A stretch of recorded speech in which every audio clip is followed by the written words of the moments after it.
प्रिय दर्शकों, नमस्कार।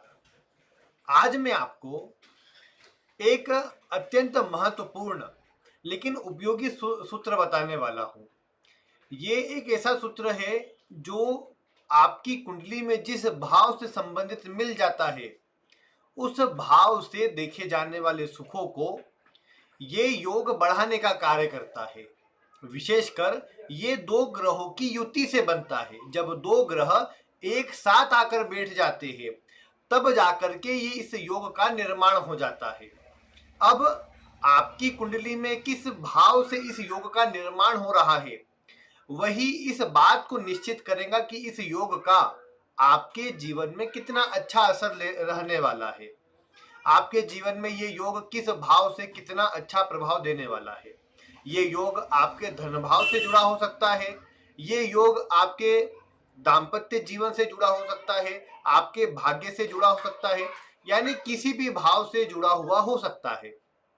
अब आपको देखना कैसे है, और एक और बात, इस वीडियो में आखिर तक अवश्य जुड़े रहिएगा, क्योंकि शुरुआती वाला जो सूत्र बता रहा हूं, ये हो सकता है कि बहुत से दर्शकों की कुंडली में न मिल पाए, या बहुत से दर्शक ये कहे कि हमारी कुंडली में तो वही ग्रह है, तो दो दो ग्रह नहीं निकल पा रहे, एक ही ग्रह निकल रहा है। तो वहां क्या ध्यान रखना है वो आगे बताऊंगा, इसीलिए वीडियो के साथ अंत तक जुड़े रहिएगा, जिससे संपूर्ण जानकारी आपको मिल पाएगी। और इस बात का भी ध्यान रखिए कि अगर आप इस चैनल पर नए हो तो बिना विलंब के आप इस चैनल को सब्सक्राइब कर लीजिए, क्योंकि आपको ऐसी ही रोचक और महत्वपूर्ण जानकारी आगे भी मिलती रहेगी। अब आइए बिना किसी विलंब के हम आगे बढ़ते हैं आज के विषय में। आप सभी इस बात को तो जानते ही है कि काल पुरुष की कुंडली जन्म कुंडली का एक आधार है। जो लाल किताब से अध्ययन करते हैं वो तो जानते हैं कि मतलब जो लाल किताब बेस्ड है वो पूरी तरह काल पुरुष कुंडली पर ही है। उसमें केवल और केवल जो अध्ययन किया जाता है वो काल पुरुष की कुंडली के अनुसार किया जाता है।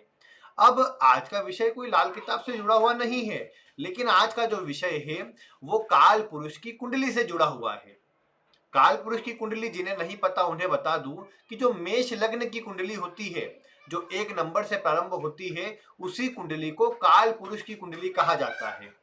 अब आपको सिर्फ इतना देखना है कि आपके किस भाव का स्वामी काल पुरुष के उसी भाव के स्वामी के साथ में है। ध्यान पूर्वक समझिए। आप इस बात को तो जानते हैं कि काल पुरुष की कुंडली में लग्न का स्वामी मंगल होता है। अब ये बात देखिए कि अगर आपके लग्न का स्वामी, लग्न यानी प्रथम भाव का स्वामी, अगर मंगल के साथ में बैठा हुआ हो, तो ऐसी स्थिति के अंदर ये मंगल आपके स्वास्थ्य को अच्छा रखने का कार्य करेगा, आप में अच्छी एनर्जी बनाए रखेगा, आप में जोश की मात्रा को बनाए रखेगा, और आप किसी से दबकर कार्य नहीं करेंगे, वरन अपने अनुसार अपनी ऊर्जा का उपयोग करके काम करेंगे, स्वतंत्र होकर काम करेंगे। तो ये वाला प्रभाव आपके लग्न का स्वामी अगर मंगल के साथ में हो तो आप मैच कर पाएंगे, क्योंकि आपके लग्न का यानी प्रथम भाव का स्वामी और काल पुरुष के प्रथम भाव का स्वामी जब एक साथ आएंगे तो प्रथम भाव के प्रभाव को बढ़ाने का कार्य करेंगे। ये बात तो आप इससे समझ गए होंगे। लेकिन कुछ दर्शक, कौन कौन से दर्शक, जो कि मेष लग्न के हो या वृश्चिक लग्न के हो, यानी जिनका जो लग्न है मंगल से जुड़ा हुआ है, तो वो तो कहेंगे कि हमारा तो मंगल ही निकल के आ रहा है, हम किसके साथ युति देखें। तो आप कुछ समय रुकिए, आगे मैं आपको और एक महत्वपूर्ण बात बताऊंगा, और एक ग्रह जोड़कर बताऊंगा, उसे आप देख लीजिए। अगर वो ग्रह जुड़ जाता है तो भी आपका जो प्रभाव है वो अच्छा मिलने वाली स्थिति में आ जाएगा। तो लग्न का आप समझ गए कि लग्न का स्वामी मंगल के साथ में लग्न के प्रभाव को बढ़ाता है। दूसरे भाव का जो स्वामी है यदि शुक्र के साथ में हो तो ये दूसरे भाव के प्रभाव को बढ़ाता है। अब दूसरा भाव किन चीजों का है? दूसरा भाव धन का है, पैतृक संपत्ति का है, घर परिवार का है, कुटुंब का है, वाणी का है, भोजन का है। धन अर्जन करने के लिए रिसोर्स प्रदान करने वाला दूसरा भाव है। तो ऐसी स्थिति में अगर दूसरे भाव का स्वामी शुक्र के साथ में हो तो ऐसा व्यक्ति एक से अधिक मार्ग से धन अर्जित करता है, धन की स्थिति अच्छी होती है, सुखों को देने वाला ये प्रभाव होता है। बस यहाँ बीच में एक बात मैं आपको बता दूं कि ये जो दो ग्रह आपके बेटे, मान लीजिए दूसरे भाव का स्वामी शनि है और ये शुक्र के साथ में बैठ गया, तो ध्यान इतना रखना है कि आपकी कुंडली के अंदर ये दोनों ग्रह अच्छे बैठे हो, यानी बल भी तो होना चाहिए ना उनके अंदर। मान लीजिए दोनों ग्रह बैठे हैं लेकिन दोनों ही कमजोर स्थिति के अंदर है, दोनों ही अच्छा प्रभाव देने की स्थिति में नहीं आ रहे, तो वैसे में आपको अच्छा प्रभाव नहीं मिल पाएगा। फिर आप सोचे कि हमारी कुंडली में तो योग बताया है लेकिन कुछ प्रभाव नहीं आ रहा, धन भी नहीं मिल रहा और ना ही कुछ अच्छी स्थिति है कुटुंब से भी। तो इसलिए आपको इसका विचार करना होगा कहाँ पर है। लेकिन हाँ, इन दो ग्रहों की युति ये तो दर्शा देंगी कि आपके पास धन की स्थिति को ये अच्छा रखे, धन को बढ़ाने का कार्य करे। इसी बात को तीसरे भाव पर लागू कर लीजिए। तीसरा भाव पराक्रम का होता है, मेहनत का होता है, डॉक्यूमेंटेशन के लिए, राइटिंग के लिए देखा जाता है, आपकी कम्युनिकेशन स्किल के लिए देखा जाता है, वाद विवाद करना, तर्क वितर्क करना, वो तीसरे भाव में आता है। तो तीसरे भाव का स्वामी बुध के साथ में हो तो आपके अंदर ये सारी बातें बढ़ जाएंगी। आप पराक्रम का, अपनी बुद्धि का सही उपयोग कर पाएंगे।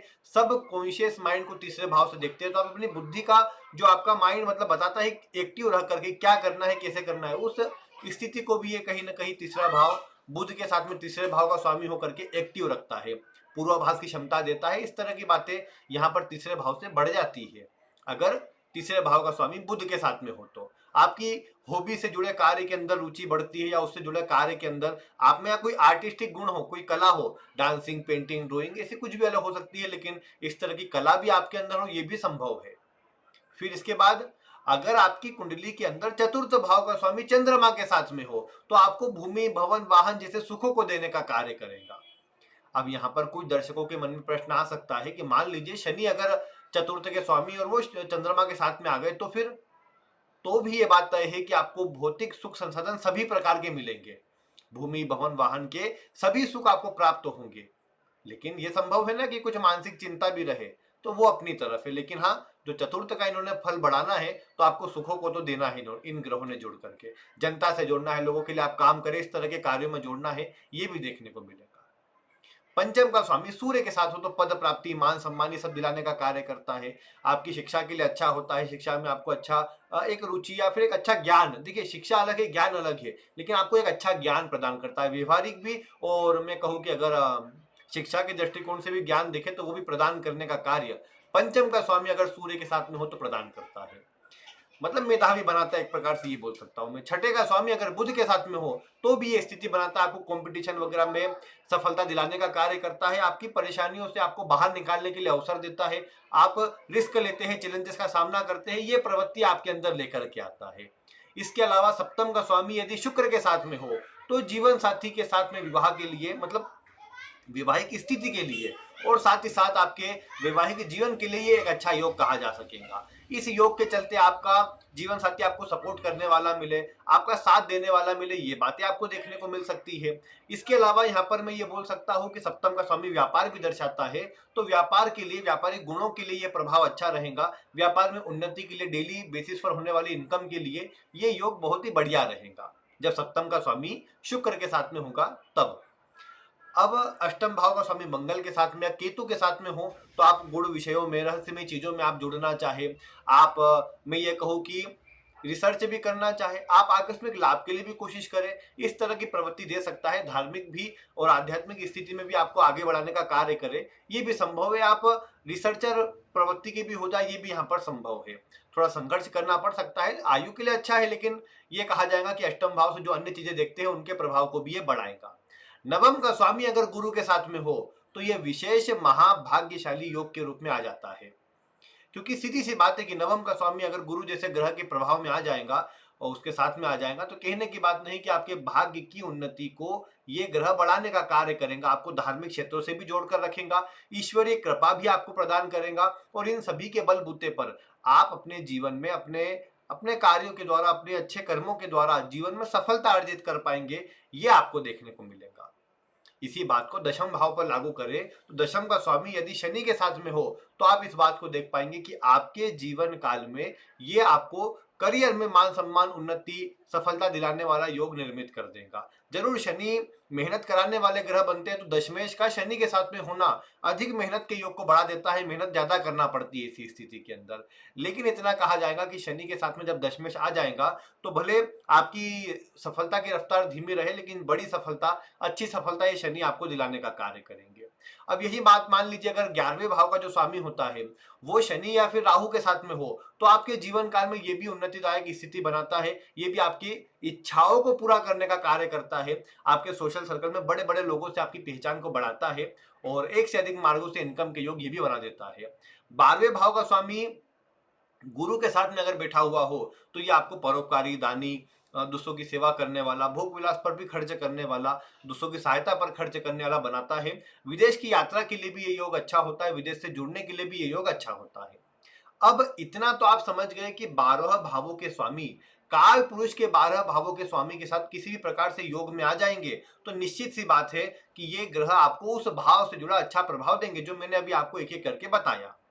अब इसमें अगली स्टेप की ओर चलते हैं, उन दर्शकों के लिए देखते हैं इसमें कि मान लीजिए कि किसी की कुंडली के अंदर जैसे मैंने बताया आपको कि लग्न का स्वामी की मंगल की ही राशियां लग्न में बन गई, मेष राशि या वृश्चिक राशि, तो फिर क्या देखेंगे? या जिनका मेष लग्न बन गया वो तो कहेंगे कि हम किसी की युति नहीं देखी फिर तो, क्योंकि मेष लग्न में तो उन्हीं भावों के स्वामी वही ग्रह बन जाते हैं, तो फिर क्या देखें?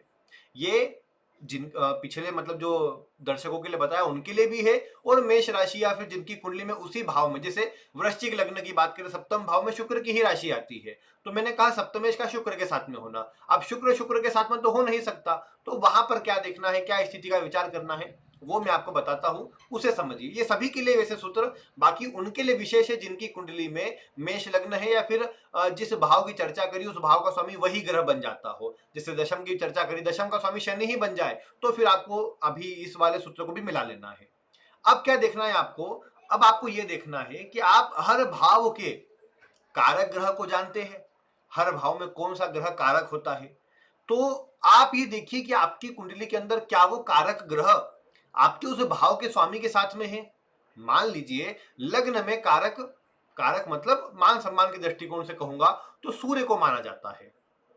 अब लग्न का स्वामी यदि सूर्य के साथ में हो, भले अस्त हो, लेकिन फिर भी ये मान सम्मान के लिए, आपकी ऊर्जा के लिए, आपकी स्वास्थ्य के दृष्टिकोण से ये एक बहुत बढ़िया योग है, यह आपके जीवन में आपको अच्छा प्रभाव देने वाला योग है। इसी प्रकार दूसरे भाव का स्वामी यदि गुरु के साथ में हो, धन के कारक गुरु के यानी गुरु के साथ में हो, तो निश्चित रूप से आपको यह देखने को मिलेगा कि आपके जीवन में धन की जो स्थिति है अच्छी बनी रहेगी, धन का लाभ आपको अच्छा होगा, आपके जीवन में जो एक अच्छा परिणाम हो सकता है, अच्छी सुख सुविधा हो सकती है, वही आपको ये देने का कार्य करेगा।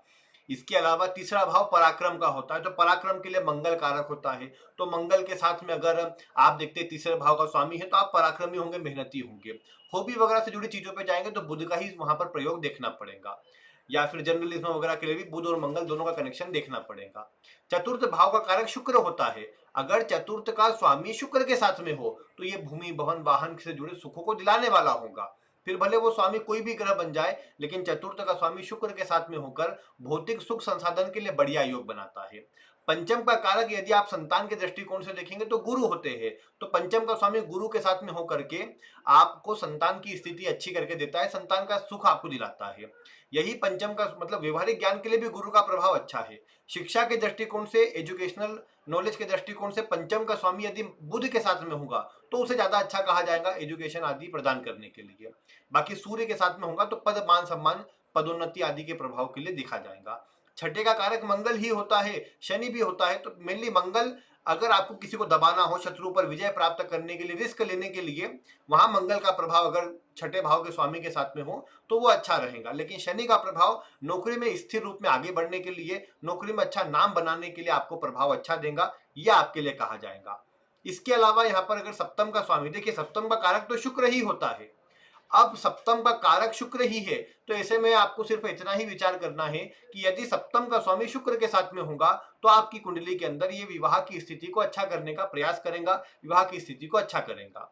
अष्टम भाव के कारक के रूप में, आयु के रूप में देखेंगे तो शनि कारक होते हैं, कि अष्टम का स्वामी शनि के साथ में हो जाए तो आयु में वृद्धि करेगा। यदि अष्टम का स्वामी केतु के साथ में हो तो आकस्मिक लाभ वाले योगों को बढ़ाने का कार्य करेगा। यही अष्टम का स्वामी राहु के साथ में होगा तो आपको ये अन्य को ठगने वाला या किसी प्रकार से आप दूसरों का लाभ उठाना चाहे, इस तरह की प्रवृत्ति आपको देने वाला बना सकता है।